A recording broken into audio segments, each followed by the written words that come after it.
드디어 긴축의 시대가 막을 내리는 것 같습니다. 미국 연방공개시장위원회가 기준금리 인하를 오늘 새벽에 발표했습니다.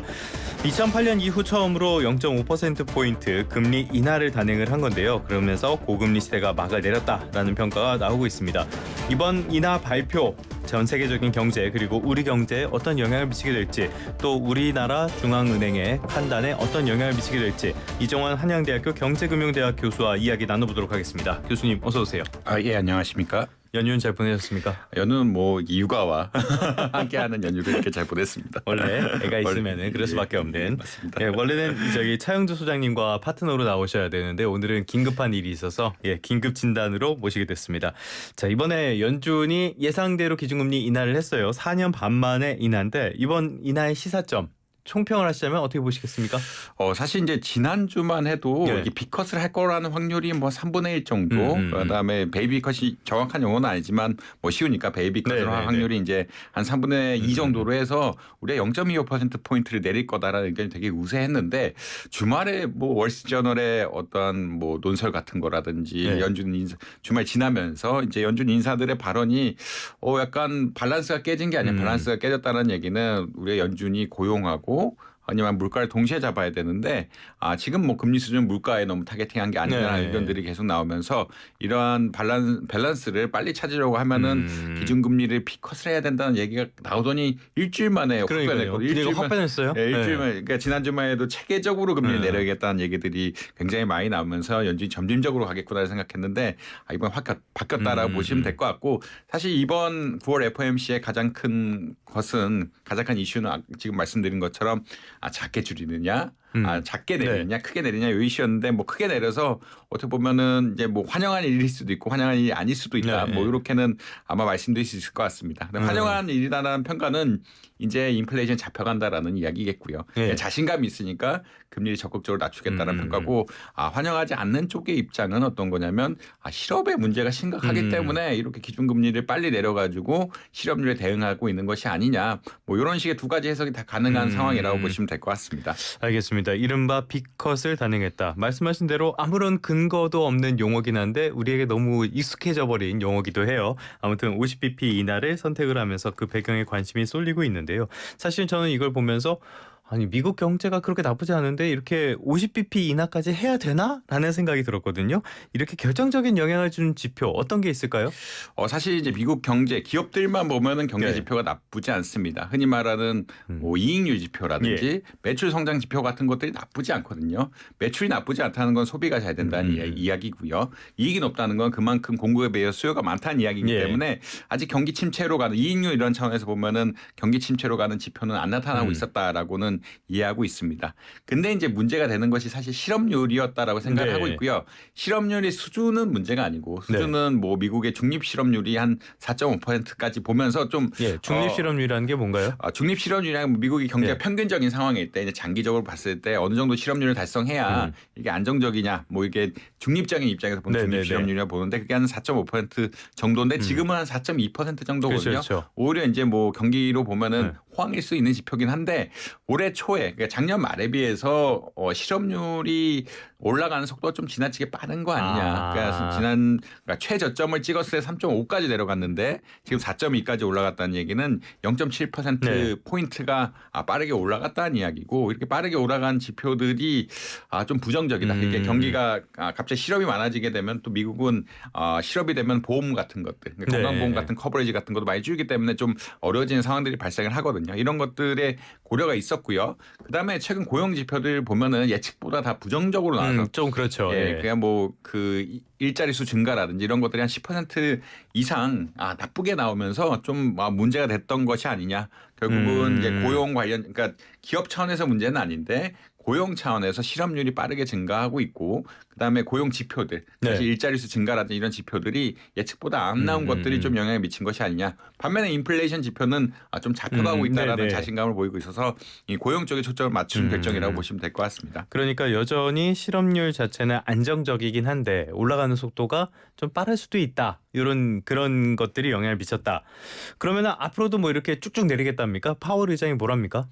사실 이제 파월 의장이 직접적으로 한 얘기는 아니고 파월 의장은 늘 보수적이죠. 우리는 지금의 B컷이 신중하게 이게 뭔가 정책의 큰 변화를 야기하는 것은 아니다라고 이렇게 명시를 했는데 이제 연준 위원들이 점도표라고 해서 예측치를 발표를 했는데 올해 사실 이제 연말에 4.4%까지 내릴 것이다. 원래 전망치는 5.1%였거든요. 이번에 B컷을 단행하고 FOMC가 11월, 12월이 있는데 두 번 다 이제 한 번 그러니까 베이비 컷을 그러니까 흔히 말하는 베이비 컷을 두 번 하지 않을까? 0.25% 포인트 내리는 것들을 한 번 그러니까 11월에 한 번, 12월에 한 번 더 하지 않을까라는 그런 예측치가 있습니다. 그다음에 내년에 또 어떻게 될 것이야. 내년 연말 예측치는 한 3.4% 정도로 잡으면서 내년에 분기별로 한 번씩 0.25% 포인트 컷을 계속 진행해 날 것이다라고 예측을 해서 점진적으로 금리는 낮춰질 것이다라는 예측은 하고 있습니다. 근데 이제 이 점도표란 게 경제 상황에 따라서 쭉쭉 바뀌니까요.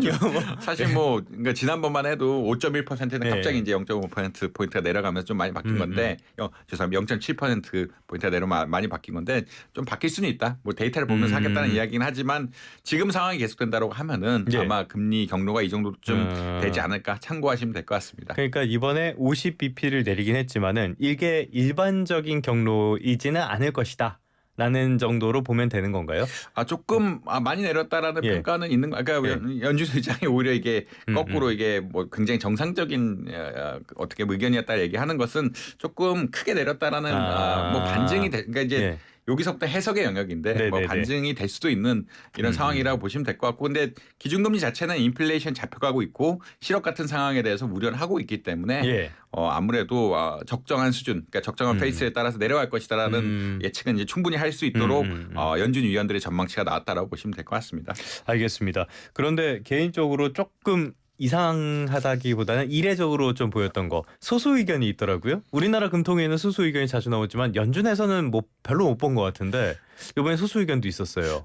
사실 이제 매파 한 분께서 이제 그 결국은 0.25% 포인트 내리는 게 바람직한 것이 아니냐라는 그런 입장을 내보인 거고요. 아까 이 지표들이 그런 상황이 있어요. 기업들 지표는 나쁘지 않은데 고용 지표도 사실은 그러니까 레벨은 나쁘지 않아 수준은 나쁘지 않은데 너무 빠르게 나빠지다 보니까 이런 것을 두고 어떻게 해석을 해야 되느냐. 이제 근데 인플레이션을 빨리 잡아야 된다라고 입장을 보면은 흔히 말하는 베이비컷 0.25% 포인트 컷 25베이시스를 깎는 것이 사실 바람직할 수는 있거든요. 그럼에도 불구하고 나머지 위원들이 어떻게 보자라면 고용이 조금 더 심각한 것 같다라는 결정들이 내면서 전반적으로 이제 큰 금리 인하가 나타났다라고 이해하시면 될 것 같습니다. 알겠습니다. 우리나라 금통위에서는 소수 의견 같은 게 잘 나오는데 미국 FOMC에서는 미리 다 조율을 하나 봐요. 별로 소수 의견이 없어서 그런 것들이 좀 눈에 띄는 부분이기도 했습니다.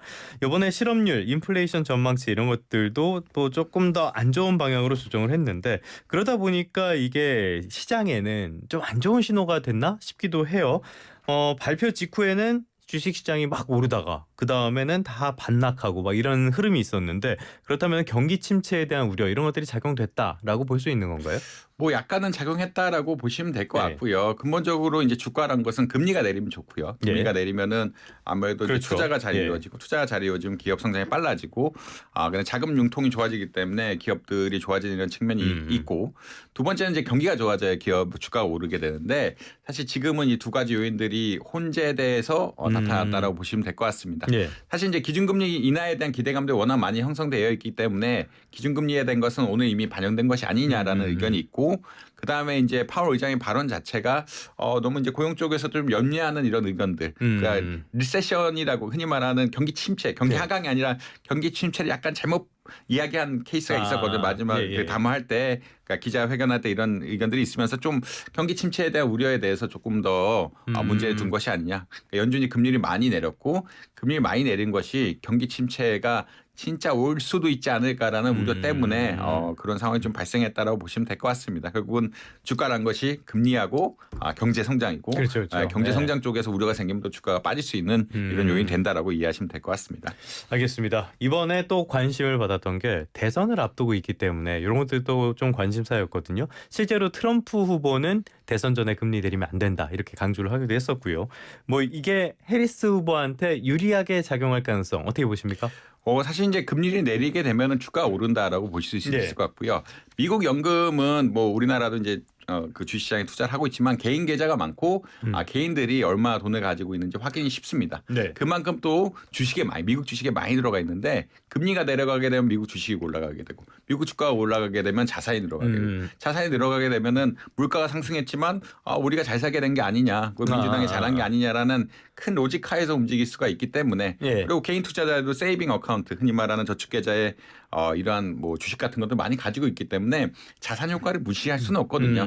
또 금리가 내려가면 기존에 가진 채권의 가치도 올라가고 이제 자산 측면에서는 굉장히 좋을 수밖에 없어서 그쵸, 해리스 그쵸. 쪽에 조금 도움을 주는 결정일 수는 있다라고 아마 이해하시면 될 것 같습니다. 뭐 파월 의장은 정치적인 동기는 개입되지 않았다 이렇게 선을 딱 긋기는 했지만 아무튼간에 해리스 쪽에서 조금 더 좋아할 만한 소식인 거는 분명해 보이고요. 이번 연준의 결정보다 더 관심을 받을 만한 게 어떻게 보면은 내일 진행될 일본 중앙은행, 일본은행 이쪽의 금융정책 결정 회의가 아닐까 싶은데요. 이번에도 금리 인상을 할 가능성 어떻게 보시나요? 뭐 금리 인상을 할 가능성은 있다라고 예. 뭐 보실 수 있을 것 같고요. 지난번에 사실은 금리 인상을 하면서 우리나라 큰 그러니까 주가 급락을 한번 타격을 한 대 세게 얻어맞았죠. 그 엔캐리 트레이드 청산한다면서 주가 급락하는 굉장히 어떻게 보면은 투자자들한테 안 좋은 시나리오가 한번 갔었는데 결국 이제 환율 문제가 아마 계속 된다라고 보시면 될 것 같습니다. 일본이 환율 자국의 통화 가치가 지나치게 낮아지는 것에 대해서 우려를 하고 있고 이런 우려 속에서 금리 그러니까 경제가 아주 좋지는 않지만 성장률 자체가 뭐 이제 경기 호황이라고 볼 수 있을 만큼 아주 좋지는 않지만 뭐 임금 같은 것들이 올라가고 있고 이런 상황이기 때문에 금리를 올릴 수도 있는 이런 그러니까 지금 뭐 좀 봐야 될 것 같긴 한데 금리를 올릴 수도 있는 이런 시나리오는 나오는 것 같다라고는 말씀드릴 수 있을 것 같습니다. 그러니까 만약에 금리를 또 올린다. 그렇다면은 엔캐리 청산 트레이드, 엔캐리 트레이드 청산 이슈 이것들이 다시 한번 또 불거지는 거 아니에요? 근데 이제 사실 NK 트레이드 같은 경우에는 빌리는 돈의 이자율이 그러니까 중요하다라고 이야기하고 있고요. 사실 엔화로 빌리기 때문에 엔화 금리가 올라가게 되면은 큰 손해가 있어서 청산이 많이 이루어질 수도 있다라고는 보는 것 같습니다. 또 특히나 이제 계속금리 오르게 되면은 어떻게 되냐면 환차손, 그러니까 일본에 투자하는 사람들이 환차손이 발생할 수가 있거든요. 일본의 통화 가치가 올라가게 되면은 달러 표시 수익률이 떨어지면서 환차손이 발생할 수가 있는데 이런 것에 따라서 전반적인 그러니까 글로벌 투자 환경이 바뀌고 이런 투자 자본 흐름이 바뀌면서 큰 문제가 있을 수도 있을 것 같은데 그럼에도 불구하고 뭐 미국이 금리를 좀 낮췄고 그러니까 환경을 좀 안정시킨 것들이 있어가지고 지난번만큼 극적으로 뭘 할 것이냐 그런 것들을 이미 어느 정도 한번 겪었고 한번 청산되기도 했고 한번 정리가 좀 되고 사람들의 심리적인 요인이 컸는데 그렇게까지 반응을 할 것이냐 뭐 일본 정부 역시 그런 것을 염두에 두고만 정책을 하지 않을까 생각을 할 수 있을 것 같습니다. 알겠습니다. 우려는 있지만은 저번만큼은 아닐 가능성이 크겠다. 그러면은 일본 얘기까지 여기까지 해보고요. 이제 그렇다면 중요한 건 결국엔 우리나라로 봐야겠죠. 우리나라 상황이 어떨지. 지금 우리나라도 계속 기준금리 인하 이런 이야기들이 나오고 있는데요. 미국에서 먼저 이렇게 크게 기준금리를 낮췄으니까 우리나라도 곧 인하할 가능성 어떻게 보십니까? 사실 이제 미국이 기준금리를 낮춘 것은 우리나라 어떤 금리 인하에 좋은 환경을 제공했다는 것은 분명합니다. 사실 우리나라 금리를 못 내리고 있었던 요인 중 하나가 외환시장이거든요. 그러니까 미국과 한국의 기준금리 격차가 많이 난다는 얘기는 미국이 높다는 이야기고 미국의 어떤 달러 수요가 많기 때문에 환율이 올라갈 수 있고 환율이 올라감에 따라서 변동성이 커질 수 있다는 이야기인데 그런 것에 대한 우려 때문에 사실 금리를 낮추기가 좀 부담스러운 기준금리 격차가 늘어나는 거기 때문에 부담스러운 상황이었는데 미국이 비컷을 해준다는 얘기는 기준금리 격차가 좀 줄어들었다는 얘기고요. 그렇죠. 우리나라가 뭐 0.25%포인트 내린다고 할지라도 기존보다는 기준금리 격차가 줄어든 상태이고 미국이 점진적으로 금리를 빨리 내릴 거라고 예측을 하고 있어서 아마 뭐 이런 외환시장 자체의 문제는 좀 덜하다. 근데 이제 본질적인 문제는 가계부채 문제죠. 가계부채가 특히나 이제 주택담보대출이 5월에 5조, 6월에 6조, 7월에 7조, 8월에 8조를 찍으면서 너무 짰나 이게 달마다 짰나 싶을 정도로 너무 빨리 오르니까 이 가계대출 잡지 않으면 부동산 시장 자극이 되고 부동산 시장 자극이 되면은 또 가계대출이 늘어나게 되고 이 가계대출 증가 사이클을 막을 수가 없을 거라고 생각하기 때문에 지금 뭐 정부가 주택에 대한 88 대책이라든지 총량 규제 같은 여러 가지 규제들 내놓고 있는 이런 상황이다라고 보시면 될 것 같고요. 그래서 기존까지는 사실 9월에 미국이 내리면 10월에 한국은행이 당연히 다시 따라 내릴 것이다. 내릴 것이라는 예측이 지배적이었는데 근데 이제 가계부채가 이제 9월달 지표들이 지금 약간 혼선이 있거든요. 혼선이 있다는 이야기는 어떤 거냐면 8월달에 비해서 확 줄었다라는 네. 의견이 하나가 있고 8월달에 비해서 줄었지만 7월이나 6월 수준이다. 이게 네. 이 왔다 갔다 하는 지표들이 확정이 돼야 이제 부동산 시장에 대한 영향 같은 것들이 잘 측정이 되면서 기준금리를 인하할 수 있는 환경들이 조성되지 않나. 그러니까 9월 지표 같은 것들 좀 나와봐야 그리고 가계대출이 그래야지 알 수 있을 것 같다라는 의견들이 좀 나오고 있다라고 이해하시면 될 것 같습니다. 그러니까 기축통화국인 미국과의 기준금리 격차 이런 역전폭 때문에 우리가 기준금리를 못 내리고 있던 상황에서 미국이 내려줬으니까 어떤 환경 형성이 됐는데 결국엔 가계부채가 만든 문제라는 거죠. 예. 조금 전에 이쪽의 금융당국 회의 보니까 가계부채 상승폭이 둔화될 것으로 예상한다라는 그런 어떤 발언 같은 게 있었나 본데요. 실제로 가계부채 상승폭이 둔화를 하는 것들 그런 지표가 확인이 된다면 10월 우리 금통위에서는 기준금리 인하 25bp 인하 정도는 거의 기정사실로 볼 수 있는 건가요? 예, 확률이 높아진다라고 보실 수 있을 것 같고요. 근데 이제 당연히 9월에 꺾인 건 다 알고 있습니다. 네. 9월에 꺾인 건 다 알고 있는데 꺾인 폭이 어느 정도냐? 폭이 어느 정도냐? 8월 말부터 이제 좀 대출 줄었다는 건 알고 있는데 이게 6월, 7월 수준으로 줄면은 그때도 이미 가계대출이 많이 늘어난 상황이기 때문에 좀 부담스럽거든요. 정부가 입장에서는 가계대출이 안정 안 된 상황에서 기준금리 낮춘다는 게 조금 부담스러운 상황이기 때문에 이제 8월보다는 줄어든 게 당연한데 8월보다 얼마나 줄어드느냐. 요것이 아마 관심 포인트가 되지 않을까 이렇게 개인적으로는 생각을 하고 있습니다. 가계비중 어떻게 잡아야 됩니까? 가계부채는 사실 잡는 방법 이게 가계부채는 그냥 가계부채 자체의 문제가 아니라 부동산 시장하고 연관된 문제이기 때문에 잡기가 좀 어려운 문제긴 한데 뭐 장기적으로는 공급을 해준다, 공급을 많이 늘려야 할 수밖에 없는 구조고요. 근데 이제 공급을 많이 해주면서 이제 시장 그러니까 지금 사려는 사람들을 조금 늦추게 만드는 이런 방법밖에는 없는 것 같다. 근데 그 말은 이제 공급이 실현이 빨리 돼야 된다라는 거꾸로 그런 말로도 이어질 수 있을 것 같습니다. 네, 아파트는 빵이 아닌지라 이게 쉬운 일이 아니네요. 알겠습니다. 지금까지 이정환 한양대학교 경제금융대학 교수님과 함께 미국 연준의 결정 그리고 우리나라에 미칠 영향까지 짚어봤습니다. 오늘 말씀 고맙습니다. 예, 감사합니다.